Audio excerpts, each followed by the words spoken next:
when someone is not ready for marriage? Discernment. Just do some study on discernment. Yeah, and even aside from that, usually we talk about, just being prepared for marriage or like staying fit for a healthy marriage, right? And, although these are great things to know, it's also really good to actually identify the top signs of maybe you yourself being unprepared for marriage or, like you said, somebody else.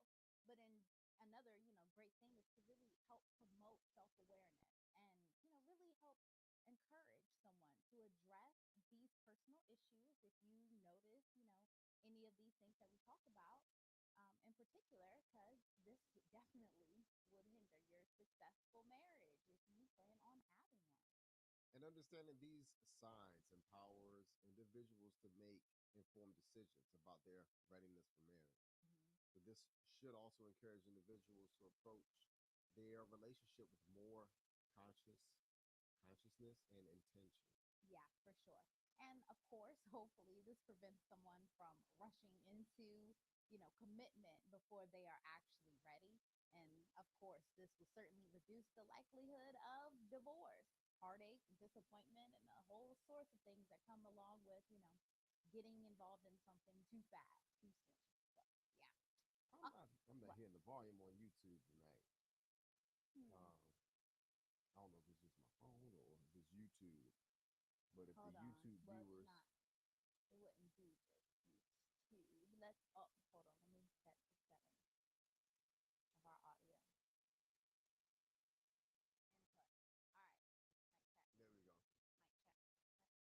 Oh goodness. Default. What is going on? Again. Mic check, mic check. Let me check if it's probably not. No, well, No. yeah, okay. I will put audio and nothing is coming through. That yet. Bear with us, you all, as we go on. This is straight.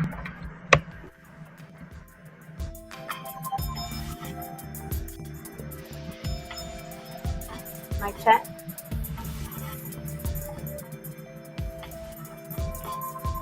Oh, there we go. Yeah. It's working now. Yeah. Mic check. Mic check.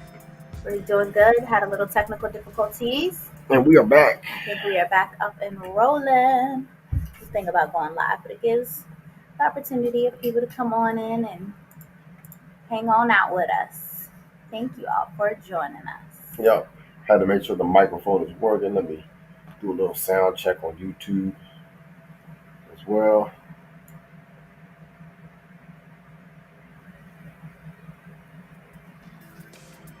Yeah. Mic check. Mic check.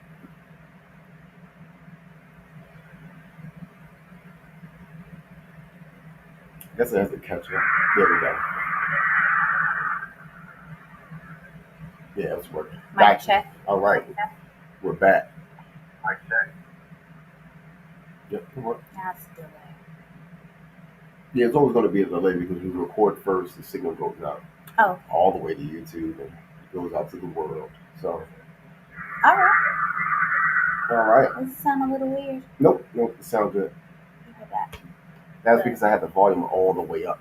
Oh. Yeah. Well, that's the thing that happens with live shows. So, anyways, thank you all for joining us. I guess we should probably recap on what we were talking about in particular because although we always talk about, the healthy signs of being ready for marriage, it's certainly important to promote self awareness and hopefully encourage someone to address any personal issues that may make them or in particular hinder their success of having a successful marriage or even being prepared for marriage. Yeah, and understanding that these signs empowers individuals to make informed decisions about their readiness for marriage. Yeah. So, this should also encourage individuals to approach their relationship with more consciousness and intention. Yeah, and hopefully, again, prevent someone from rushing into commitment too soon before they're ready. We all know the results of that, likely a hood of divorce, heartache, disappointment, and everything else because, acting too fast, too soon. And recognizing these signs will also help individuals assess their compatibility with their potential spouse, address potential issues proactively, and begin to build a solid foundation for their relationships based on mutual respect, Yeah. understanding, and support. Yeah, for sure. So let's dig right on in. There, of course, are many, many signs that a person is not ready for marriage. So this list is not exhaustive, and it's certainly not in any particular order, just kind of how we thought about things going along. But the first one, of course, is if a person is not emotionally mature. So, emotional maturity is definitely a crucial aspect of being able to have any healthy relationship in general. And marriage, of course, is no exception for this. So, emotionally immature individuals will certainly have a difficulty being able to express their feelings clearly and respectfully. And they also may struggle to like listen to their their spouse when they're voicing their perspectives, and that will certainly lead to unnecessary misunderstandings and unresolved conflicts. Right. And emotional maturity also involves the ability to reflect on one's actions, learning from mistakes, and strive for personal growth. Immature individuals may repeat the same patterns of behavior without acknowledging or addressing their underlying issues. So, immature individuals will be used to blame others for their shortcomings or refuse to acknowledge their roles in conflicts. Yeah. They also hinder personal growth and hinder the relationship's progress. Yeah, and that's not fun. Of course, emotional maturity is not like a fixed trait, so you can certainly develop this and, in a way, enhance your own personal maturity by, self-reflection, therapy, and other personal growth efforts. But you certainly have to do this. It's not something that you just wake up with. Right, it's a For sure. progress, it's growth. Yeah. Hmm. Showing signs of financial irresponsibility also may be a clue that a person is not ready for marriage. And Hmm. so, when a person lacks financial responsibility, it can create significant challenges and strains in a marriage. Now, don't get this mixed up with not making enough money, Right, being rich and stuff like that. right? Or yeah, well, not being rich, but the struggle of. Yeah. So, it's not necessarily the struggle of, and what we mean by that is not having enough money, living paycheck to paycheck. We're talking about here is when a person lacks financial responsibility, it can create significant challenges and strains in a marriage. Yeah. And finance is a very common reason for divorce. We're talking about unnecessary spending, Yeah. going out, being selfishly spending money on yourself and not thinking of the family unit, those type of things. Yeah. Making sure that you spend according to the budget of the family. That's very important. Yeah. Yeah. Because Affordability. We talk about yeah. affordability. It's making sure that you can buy that item three times over. That means that you can actually afford it. Yeah. So that let that be a reference to you all as what financial responsibility may entail in your Yeah. relationship. Yeah, just more so not being having instability and like insecurity and the ability to make sound financial decisions, because in general this will hinder you to save for emergencies, to be able to collectively plan for the future, long-term goals, or just even be able to take on the financial responsibilities that come with the marriage in general. And like you said, financial stress will certainly create a strain on the relationship, especially if one partner is just having to take the burden of just being the responsible one.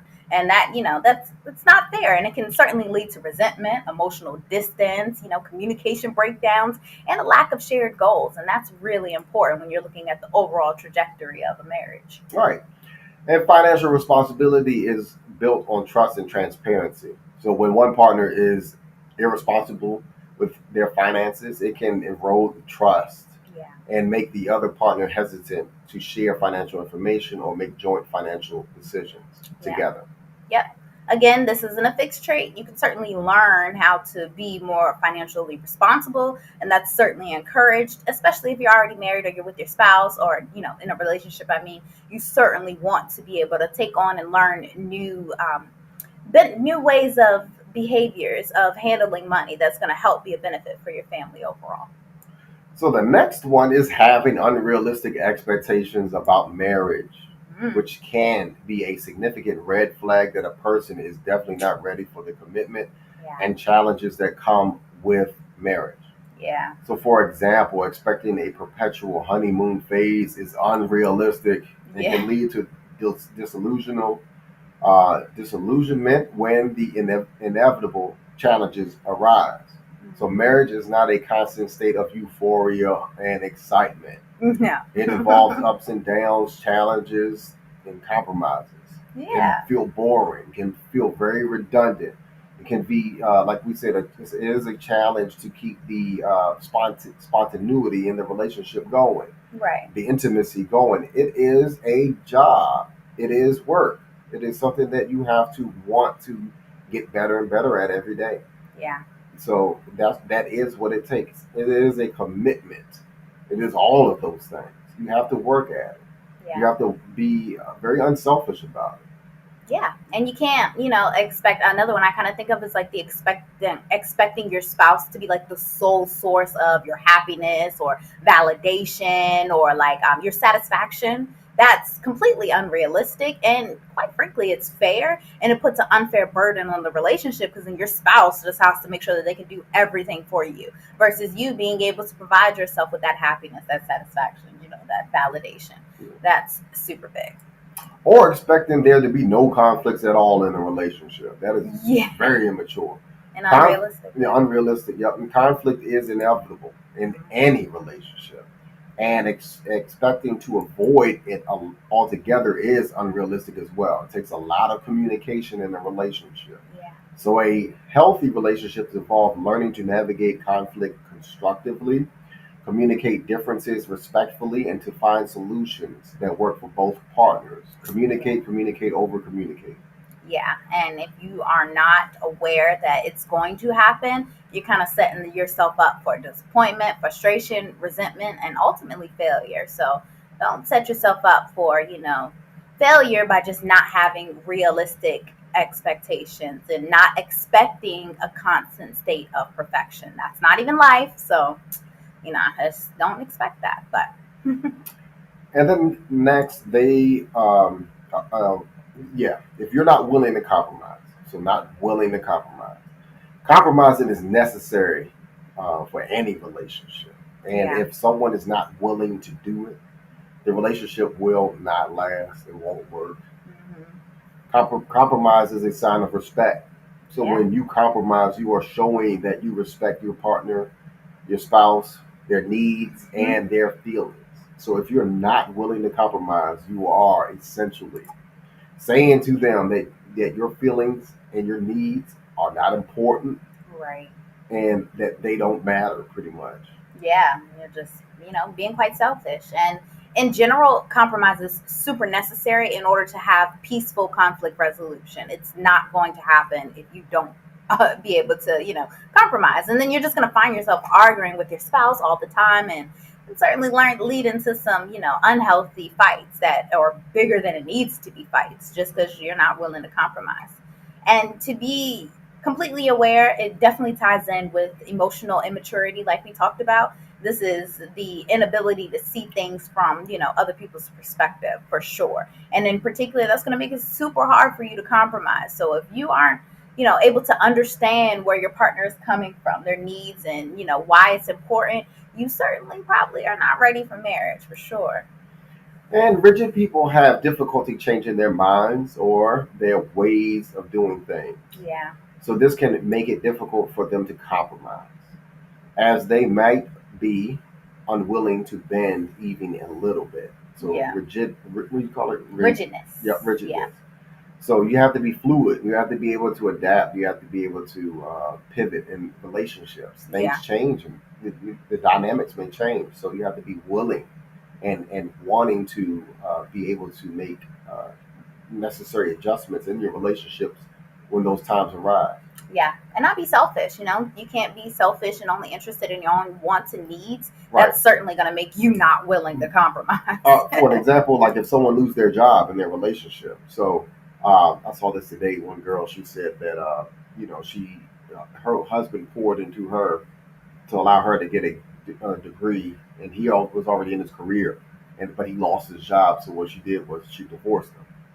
Yep, she divorced him because It's of that. unfortunate. Yeah, it's very unfortunate. And But somebody clearly not fit for marriage right, already. exactly. Yeah. So what she should have done was pivot. Yeah. Get that job and help him find other jobs, employment. Help him do resumes if he need to. Yeah. Things like that. Work as a team. You Yeah. know. So I was dumbfounded when I heard that. So Yeah, it's unfortunate, and it's necessary though in order to be able to build a healthy, strong foundation for your marriage. That you're able to compromise, you're able to pivot, you're able to not be so rigid with how you think and how you feel or what you expect out of life. I mean, things happen, and that's the great thing about kind of leading into our next point. If a person is not supportive, they are clearly not ready for marriage because you need that support in order to have a healthy marriage, to be able to stick through with somebody through thick and thin, and no matter what happens, being able to show them like, hey, I can show up for you just like you showed up for me. Because if you're not able to do that, that can significantly impact a person's readiness for commitment, because that is what commitment ultimately is. And you got to be able to do that. and support involves celebrating significant achievements and milestones together. So when a person fails to recognize or celebrate their partner's successes, it can diminish the importance of shared goals and dampen the positive aspects of the relationship. Yeah. And support also involves appreciation and gratitude. That's one thing that people often neglect, but that's actually showing support for your spouse. So, like when you fail to just acknowledge the things that your spouse is doing, appreciating your spouse for what they're doing, it certainly will diminish their own, values and feelings and commitments toward the relationship, and ultimately end up in resentment, which is no way to live. Right. And support provides a sense of emotional security and reassurance. Yeah. So when a person lacks the ability to provide emotional stability, offer reassurance, or be a reliable source of support, it can lead to anxiety, insecurity, and a lack of trust in the relationship. Yeah. Yeah. So you definitely need that. Yeah.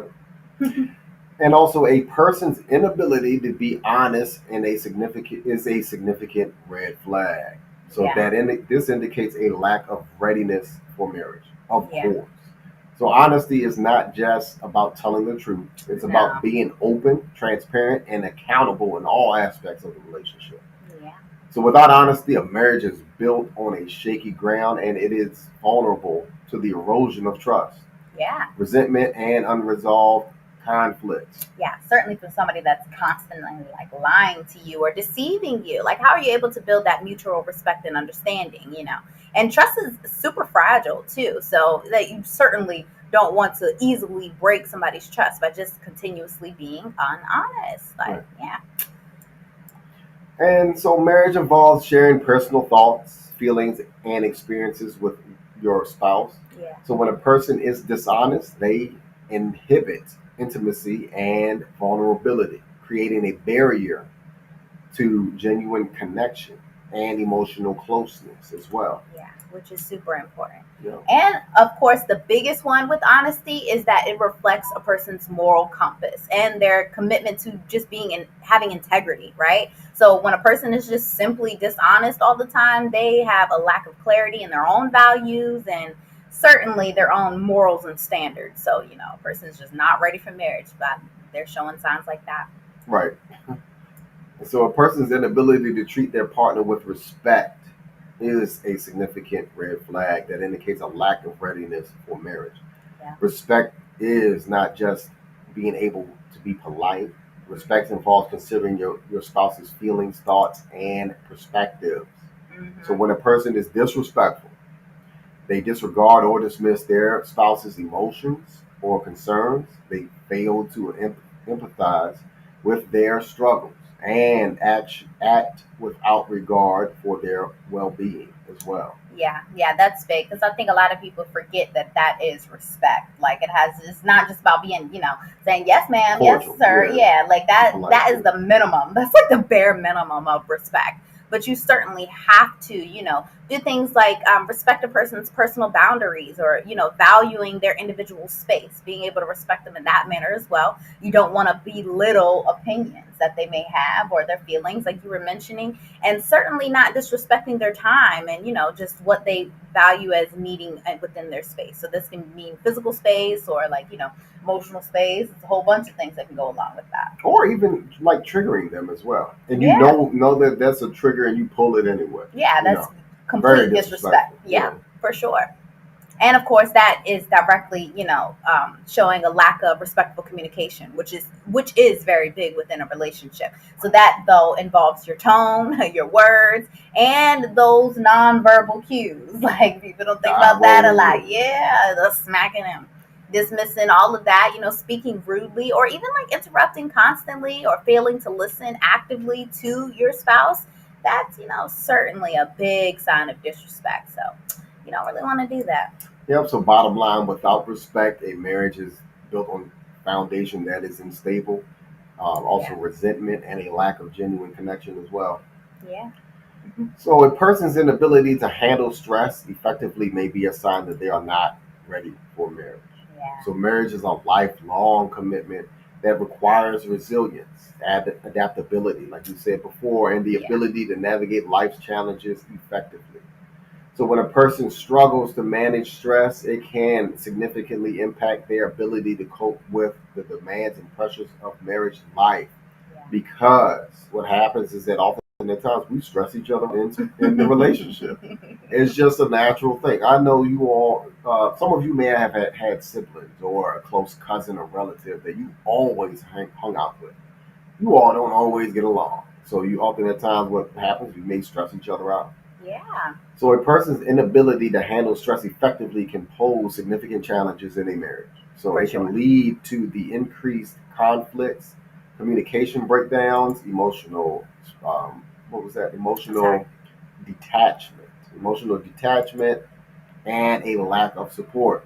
So Yeah. while stress is an inevitable part of life, developing effective stress management skills is crucial for building a resilient and supportive marriage. Yeah. You need that, and that's probably one that people don't think about. But Stress yeah. stress helps you to grow.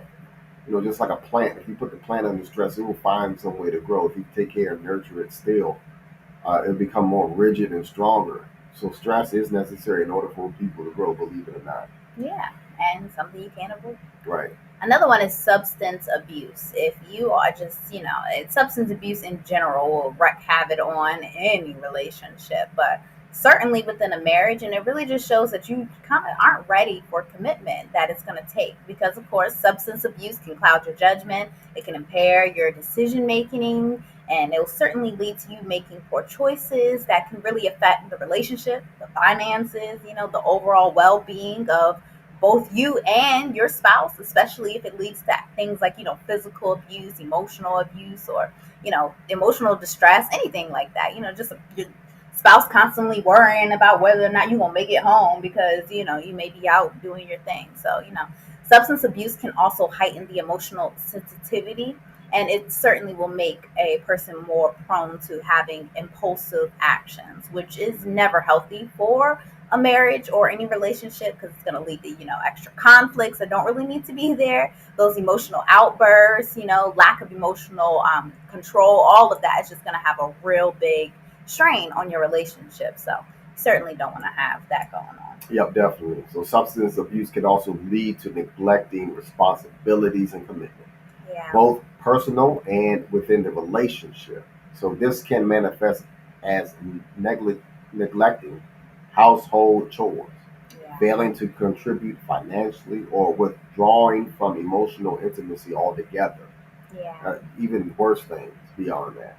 Yeah. Or cheating. I think about Right, that. infidelity, Like, financial issues, as you were saying, contributed financially. all all types of of, that. yeah. It's just not healthy. Dishonesty, all of that. Yeah. A healthy and successful marriage requires both spouses to be emotionally stable, responsible, and committed to the relationship's well-being. Yeah. Overcoming substance abuse is an essential step towards building a healthy and fulfilling marriage.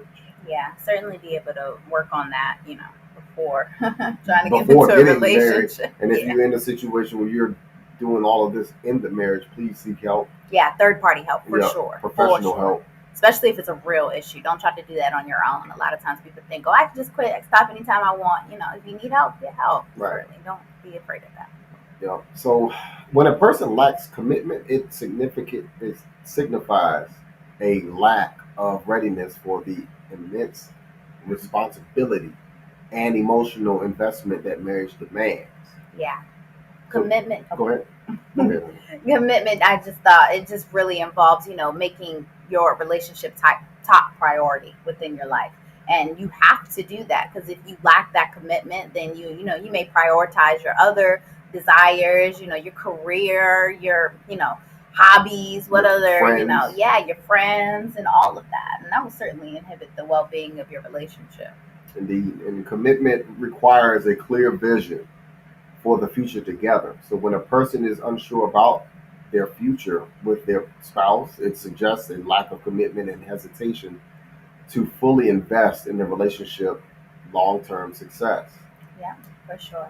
Another sign is a person, well, and it kind of piggybacks right on commitment, is an unwillingness to work on a relationship in general. This is a significant red flag and just certainly shows that, hey, you're not ready for marriage, because that you're going to have to work on marriage. Marriage inevitably is going to involve some type of challenge, some type of conflict. And when you're just unwilling to address any issues that come up, or you like refuse to compromise or engage in destructive conflict patterns that we talked about, or like hindering just your ability to overcome obstacles and grow stronger together by taking on these conflicts and working through them, you're certainly not going to have a successful marriage and have what it takes really to make a relationship work long term, because a marriage really does require both spouses to actually evolve and grow as individuals. In particular, you certainly have to do this within yourself as well.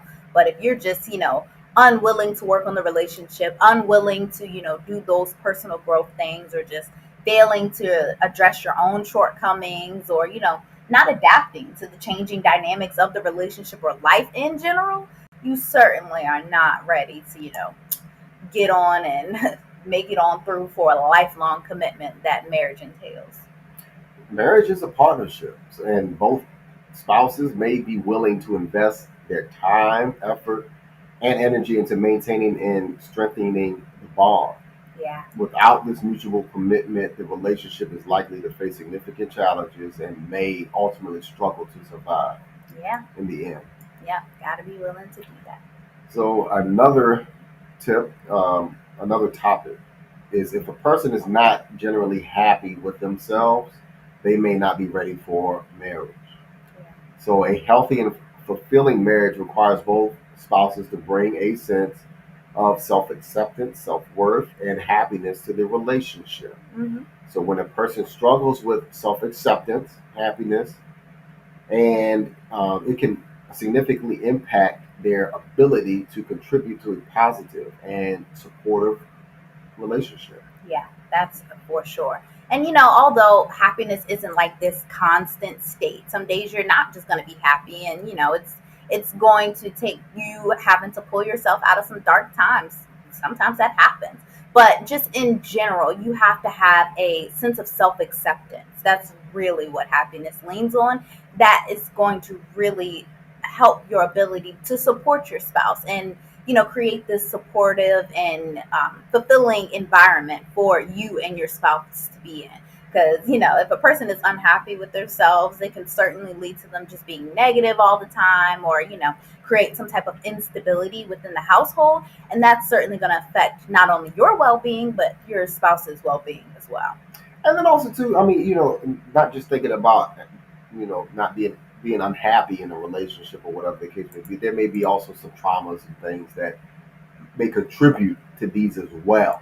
Yeah. So be mindful of that as well. Getting all of that fixed before, or trying to get all of that stuff fixed before you get into a relationship. Yeah. So unhappiness can lead to negativity and pessimism, making it a challenge to maintain a positive outlook on life and the relationship that you're in.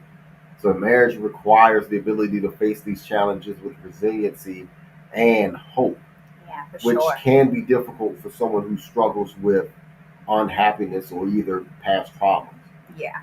Yeah, and of course, it can lead you to having like unhealthy coping mechanisms, that substance abuse we were Something, talking about, the isolation, or just like emotional outbursts. All of that can certainly put a strain on your relationship, and it will definitely contribute to further unhappiness within the relationship in general. So be sure to address that underlying unhappiness, like you said, yeah, by most definitely. seeking therapy or prioritizing your own personal growth before actually getting into a relationship. That's certainly going to help contribute to a healthier and more fulfilling, relationship for you and your spouse. Right, because that person that you approach or that person you were in a relationship may already have themselves all together. So Yeah. it's not fair for them to have to endure all of that and including the other challenges that goes within the relationship. That challenge for that person is up to them whether they accept it or not.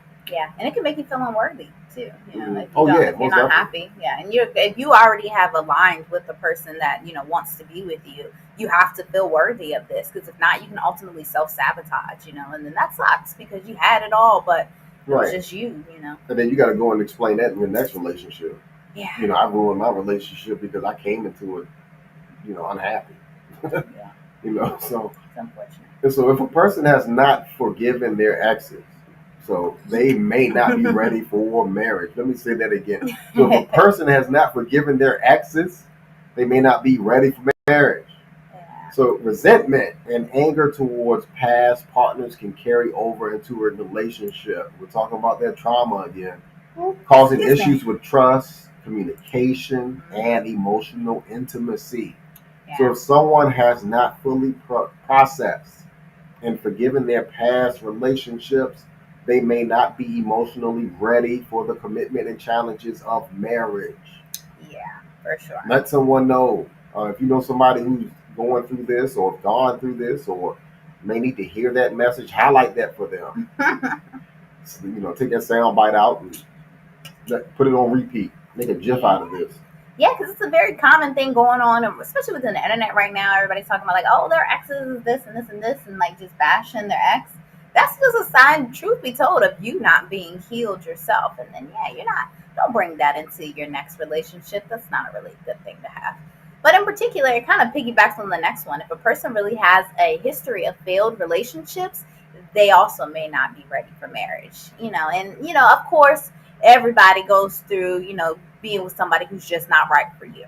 That's completely normal. But just a pattern of failed relationships and not being able to explain the things you learned or, the reasons for why the whole relationship failed, it can certainly indicate unresolved issues or unhealthy behaviors that may hinder the success of your new relationship. In particular, if someone has not learned from their past mistakes or even addressed those underlying problems that probably, caused the relationship to fail or at least contributed, right? Because the relationship takes two people. If they don't do this, then, it's certainly bound to repeat those same patterns over and over and over. And that's certainly not healthy for a new relationship. If a person is not open to change, marriage probably isn't for them. So marriage Yeah. requires adaptability, like we said before, and flexibility Yeah. as individuals and as a couple. Right. So if someone is resistant to change, unwilling to compromise, or unable to adjust to new situations, they may struggle to navigate the inevitable changes and challenges that arise in marriage. Yeah. You gotta watch out for that. Yeah.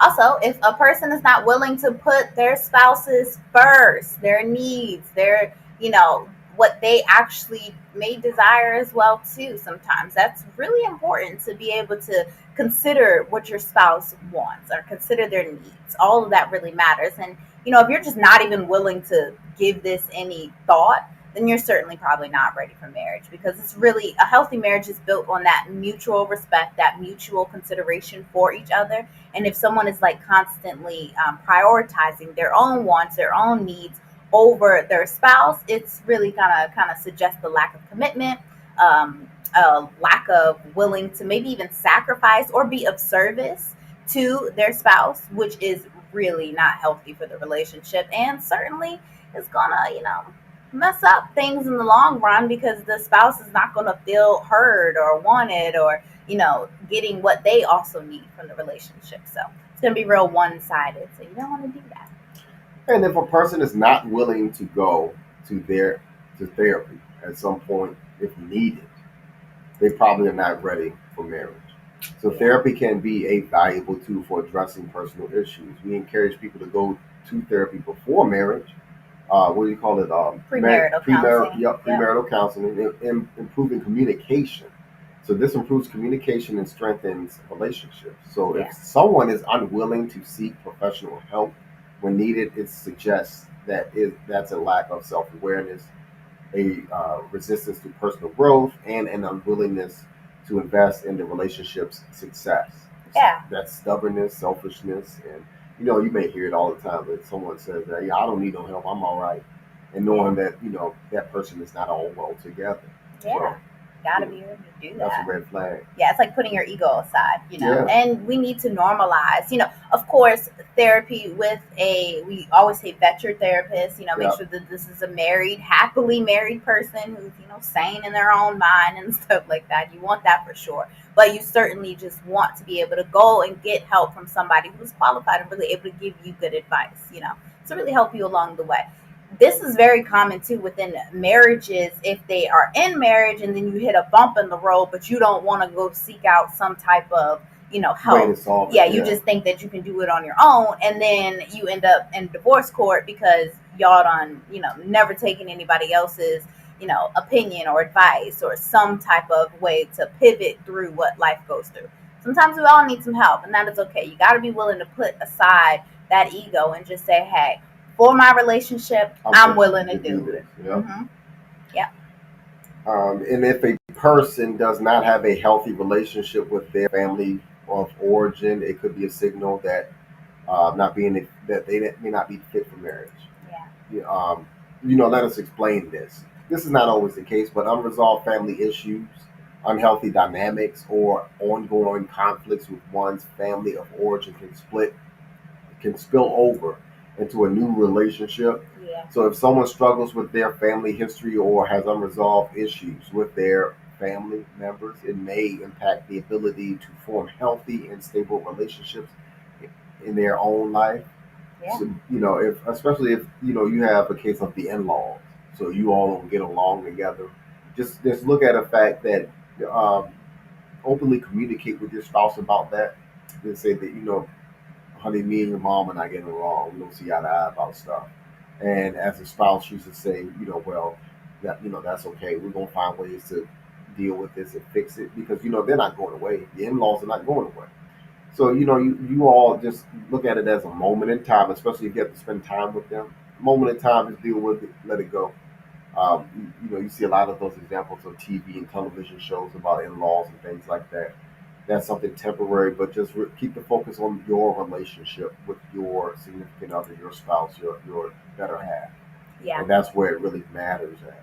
Well, yeah, and also just in particular when it comes to the own personal family issues. If you have not addressed, maybe you had an abusive parent, Trauma, yeah. or you had, you don't know, the things that, the reasons of why, your family has this discord. It really can spill over into your relationship if it's not something that you're able to talk to openly and honestly with your spouse.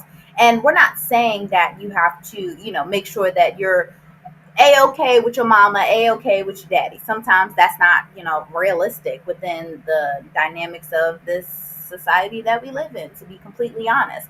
But what's most important is that you've gone and did the work to heal yourself from this trauma. You're able to recognize that, hey, this is an unhealthy balance. And if your mother is, overbearing, you're not allowing her. You're able to put boundaries on her so that she's not, coming in wrecking your own relationship, or or your father, or whatever the case may be, or maybe even your brother or your sister. Just being able to have control over your family dynamic and what's going on there will really help you to have more control over your own family's dynamic, because you were able to address any issues that needed to be addressed and handle them in a responsible way. It happens. So another tip is if a person is not willing to be a team player, Yeah. they certainly aren't fit for marriage. bottom line. So marriage requires a sense of partnership and teamwork. So if someone is unwilling to contribute, to share responsibilities, support each other's goals, and work together as a team, it suggests a lack of commitment and a willingness to let the burden fall solely on their spouse's shoulders. That's very stressful. That's an issue of trust and commitment, Yeah. not lack of being of service to someone. Yeah. So take that into consideration before getting married. That you have to look out for your spouse, look out for your teammate. Yeah, and think of it like that, Yep. not think of it like your spouse is just supposed to, Cater to you all day. Right? Exactly. That's not, no, it's not realistic. It's not fair. It's not, the true, that's where the idea of a partner comes in. It's the fact that, you're on the same team and you guys are, you both should be offering your own unique values into the team. So then that way you're both able to play your own part, right? Like a partner. You're able to do that. That's really where that comes from. Don't, just of it like, oh, that my spouse is just supposed to do this for me, and or expect yeah, that, or especially without be that. communication. Mm-hmm. Or be whatever you think in their mind they're supposed to be. Right. That's not true. And then try to get them to change by arguing with them and shaking fingers and pointing at them and telling them you better and all that stuff. Yeah, that's all unfortunate. Yeah, it is. But I think these were all great tips that we got into. There's a whole bunch of them, and the ones that, of course, it's not exhaustive, but the key ones in our mind that is really, really important and that you pay attention to. I mean, because marriage is a lifelong commitment. So if you aren't, if it's any of these things that we've talked about is something that you may, exhibit within yourself, or maybe even somebody that you're potentially dating, it's just really important to make sure that you address these issues like we talked about, and really being able to do the work and making sure that, hey, these are some things that we're facing at this moment in time, or I may be facing at this moment in time, and I'm going to do the work to make sure that I can overcome it so that ultimately I can be fit for marriage. And that's super, super important. You got to be upfront too with yourself and with your spouse if you're in a relationship already, and if not, you're more likely to end up in divorce. And that's one thing we're here fighting against, trying to lower them divorce statistics for sure. Right. And we also encourage you to seek proactively third-party help to address underlying issues that could be hindering your ability to be marriage fit. Yeah. So therapy, counseling, or a consultant. Or you can consult with us as well, and we will help guide you and support you through that process or any questions or issues you may have, and then also provide you with tools to overcome your personal challenges and strengthen your ability to build a stronger and healthy relationship foundation. Yeah, because we're all about marriage. We really are. We really want people to have these happy and thriving relationships. In order to do that, you got to have the tools to do it. That's why we're here Monday through Friday, giving it out for free. This is free game here. And, it's not just our game. This is things that have been long time, done by couples all over the world all the time, and actively what we do within our lives. So Be sure to go back, think about it, identify these signs, whether within yourself or within your spouse, and address these personal issues, because we want you to have a successful marriage. So, yeah. Thank you all for joining us on this Thursday. And the cool thing is tomorrow is Marriage Fit Friday. This would have been a good topic for Marriage Fit Friday, so we're going to have to figure out how to top this one. This was good. It'll be all right. Laying down blueprints. That's what we do. Lay down blueprints for marriage, relationships, and family. Yeah. So, with that being said, Blueprint family, thank you all for joining us tonight.